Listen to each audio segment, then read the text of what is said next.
बिस्मिल्लाहिर्रहमानिर्रहीम अस्सलाम वालेकुम। मैं हूं मोहम्मद उस्मान। व्यूवर्स, हम कर रहे हैं चैप्टर नंबर 12 जो कि एस्टिमेशन ऑफ पैरामीटर्स का है। एस्टिमेशन के टॉपिक को हमने डिस्कस किया प्रीवियस वीडियोस में।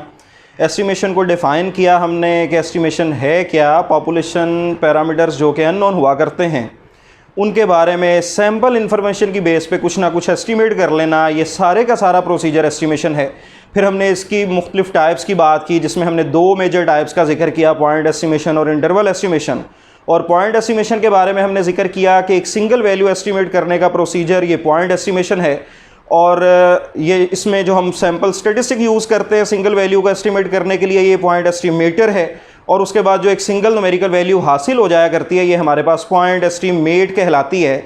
इसमें हमने जो पॉइंट एस्टिमेटर की बात की कि वो सैम्पल स्टेटिस्टिक, वो फार्मूला जो हम यूज़ कर रहे हैं एक सिंगल वैल्यू हासिल करने के लिए for the unknown value of population parameter, ये हमारे पास पॉइंट एस्टिमेटर है।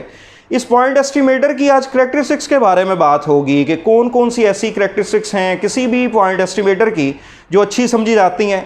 जो करैक्टरिस्टिक्स किसी एस्टिमेटर में पाई जाएँ तो हम कहते हैं कि ये अच्छा एस्टिमेटर है, या अगर सारी नहीं तो ज़्यादा करैक्टरिस्टिक्स जिस एस्टिमेटर में पाई जाएंगी, इन चार में से ये जो 4 करैक्टरिस्टिक्स आपके सामने मेंशन है, हम कहेंगे कि ये एस्टिमेटर बाकी एस्टिमेटर्स की निस्बत ज़्यादा बेहतर है। तो लिहाजा सबसे पहले हम बात करते हैं कि करैक्टरिस्टिक्स ऑफ गुड एस्टिमेटर हैं क्या। There are 4 characteristics of good estimator, और वो कौन कौन सी हैं। अनबायस्डनेस है, यानी अनबायस होना चाहिए एस्टिमेटर को, ये एक अच्छी बात है। उसके बाद हमने दूसरी बात यहाँ पे लिखी हुई है जी, कंसिस्टेंसी होनी चाहिए। ऐसा एस्टिमेटर, ऐसा सैम्पल स्टैटिस्टिक अच्छा एस्टिमेटर कहलाएगा जो कंसिस्टेंट हो। और ऐसा एस्टिमेटर जो एफिशिएंट है, जिसमें एफिशिएंसी पाई जाती है, वो भी अच्छा एस्टिमेटर समझा जाता है। और उसके बाद हमने बात करनी है कि सफिशिएंट एस्टिमेटर कौन सा है। सफिशिएंसी ये भी एक ऐसी करैक्टरिस्टिक है जो अच्छी समझी जाती है एस्टिमेटर के हवाले से। तो there are 4 characteristics of good estimator, unbiasedness, उसके बाद कंसिस्टेंसी, एफिशिएंसी और उसके बाद फिर सफिशिएंसी। इन चारों में से हम फर्स्ट करैक्टरिस्टिक को आज की वीडियो में डिफाइन करेंगे कि अनबायस्डनेस किसे कहा जाता है। व्यूअर, जैसा कि आपके सामने ये डेफिनेशन मेंशन है कि if expected value of an estimator is equal to its corresponding population parameter, यानी अगर सैम्पल स्टेटिस्टिक हमारे पास एक्स बार है, सैम्पल मीन को हम जिससे जाहिर करते हैं एक्स बार से, एक्स बार अगर सैम्पल स्टेटिस्टिक है, एस्टिमेटर है हमारे पास, और हमने कई एक सैम्पल्स लेके एट रैंडम उनका मीन यानी एक्स बार कैलकुलेट किया, तो उस मीन की यानी एक्स बार की अगर एक्सपेक्टेड वैल्यू यानी ई ऑफ एक्स बार बराबर आ जाए कॉरिस्पॉन्डिंग पैरामीटर के यानी पॉपुलेशन मीन म्यू के, तो ई ऑफ एक्स बार अगर मीन यानी पॉपुलेशन मीन म्यू के बराबर हो तो हम कहेंगे कि ये हमारे पास अनबायस्ड एस्टिमेटर है, ये जो स्मॉल एक्स बार यानी सैम्पल मीन है। इसी तरह अगर हम सैम्पल मीडियन की बात कर लें, सैम्पल मीडियन जिसको एक्स की बेस में 0.5 लिख के हम जाहिर कर सकते हैं, ये जो सैम्पल मीडियन है ये अगर इसकी एक्सपेक्टेड वैल्यू पॉपुलेशन मीडियन के बराबर आएगी तो हम कहेंगे कि ये जो सैम्पल मीडियन है ये अनबायस्ड एस्टिमेटर है। इसी तरह अगर सैम्पल वेरिएंस एस स्क्वायर इसकी expected value corresponding population parameter यानी पॉपुलेशन वेरिएंस सिग्मा स्क्वायर के बराबर ना आए तो हम कहेंगे कि ये बायस्ड एस्टिमेटर है, क्योंकि इसकी expected value corresponding population parameter के बराबर नहीं आ रही।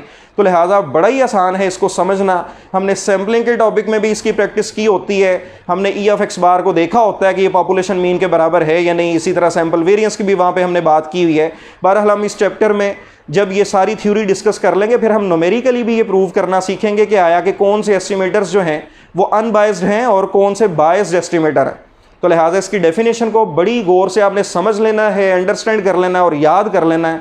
अनबायस्डनेस की हमने डेफिनेशन की कि an estimator is said to be unbiased estimator if its expected value is equal to its corresponding population parameter.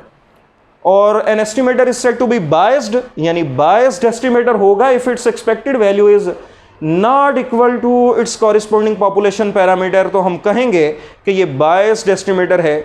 इसके अलावा अगर एक सिंपल सी हम बात डिस्कस कर लें कि हमारे पास क्योंकि इस न्यूमेरिकल चैप्टर में जो हम कर रहे हैं इस लेवल पे यहाँ पे ज़्यादा जो हमने बात करनी है, न्यूमेरिकली भी हमने क्वेश्चंस करने हैं, उनमें अनबायस्डनेस की ही बात करेंगे, हम सफिशिएंसी की वगैरह की तरफ नहीं जाएंगे, उनको हम थ्योरी की हद तक डिस्कस करेंगे। लेकिन न्यूमेरिकल क्वेश्चंस में क्योंकि अनबायस्डनेस वगैरह की ज़्यादा बात है, तो अब अगर हमने कई एक एस्टिमेटर्स यूज़ किए और वो सारे के सारे अनबायस्ड एस्टिमेटर्स हैं, और फॉर एग्जांपल हम उनको जाहिर कर देते हैं T1, T2, T3 up to Tn respectively, अगर हमारे पास कोई n एस्टिमेटर्स हैं और वो सारे के सारे हमने चेक कर लिया हुआ है कि वो अनबायस्ड एस्टिमेटर्स हैं, तो फिर उनमें से गुड एस्टिमेटर कौन सा होगा, उनमें से बेस्ट एस्टिमेटर किसको कह सकते हैं, इसकी अगर हम बात कर लें शार्ट क्वेश्चंस के हवाले से, जो कि अहम डेफिनेशन है आ सकती है पेपर पॉइंट ऑफ व्यू से, कि बेस्ट एस्टिमेटर फिर कौन सा होगा, कि अमंग ऑल अनबायस्ड एस्टिमेटर्स, अगर हमारे पास कोई क्लास ऑफ एस्टिमेटर है, अनबायस्ड एस्टिमेटर्स हैं सारे T1 T2 up to Tn, then an estimator is said to be best estimator if it has smaller variance than all, कि फिर उनमें से तमाम अनबायस्ड एस्टिमेटर्स में से सबसे बेहतर एस्टिमेटर वो समझा जाएगा जिसका वेरिएंस बाकी सबसे कम होगा। तो ये हमारे पास बेस्ट एस्टिमेटर की डेफिनेशन हो गई। तो आज के इस लेक्चर में हमने बात कर ली कि हमारे पास करैक्टरिस्टिक्स ऑफ गुड एस्टिमेटर्स क्या होती हैं, और उसके बाद फिर हमने फर्स्ट करैक्टरिस्टिक्स जो कि अनबायस्डनेस है इसको डिफाइन कर लिया।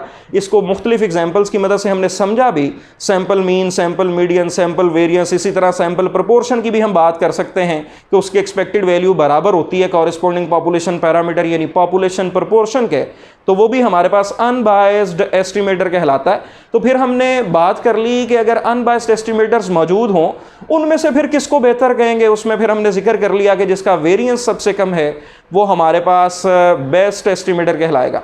तो नेक्स्ट हम मज़ीद डेफिनेशंस की तरफ आएंगे, मज़ीद थ्योरी को डिस्कस करेंगे एस्टिमेशन से रेलिवेंट, कि हमारे पास पॉइंट एस्टिमेशन की बजाय हम इंटरवल एस्टिमेशन की तरफ जाते क्यों हैं, इंटरवल एस्टिमेशन का प्रिसीजन क्या होता है, और मुख्तलिफ सैम्पल साइजेज और स्टैंडर्ड एरर वगैरह की वजह से क्या इफेक्ट्स आता है फिर इंटरवल एस्टिमेशन में भी। इन तमाम पॉइंट्स को इंशाल्लाह ताला हम नेक्स्ट वीडियोज़ में बड़ी अच्छी तरह से डिस्कस करेंगे। अगर आपने ये चैनल सब्सक्राइब नहीं किया हुआ तो लाजमी सब्सक्राइब कर लें और बेल का आइकन लाजमी प्रेस करें ताकि आपको नोटिफिकेशंस मिलते रहें हमारे चैनल के और आपके लिए आसानी रहे। नेक्स्ट वीडियो में इंशाल्लाह ताला नेक्स्ट टॉपिक के साथ मिलते हैं, तब तक के लिए अल्लाह निगहबान।